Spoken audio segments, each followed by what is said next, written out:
Hej med jer, mit navn er Malene Mørk, og jeg er professionel hundefrisør. Det her er Pepsi, en engelsk cocker spaniel, og på det her kursus, der kan du lære at trimme din egen cocker spaniel. God fornøjelse.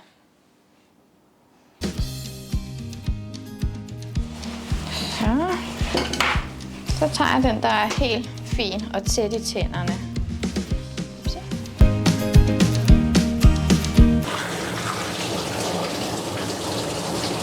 Og det er vigtigt, at man er virkelig grundig med at få al sæben ud.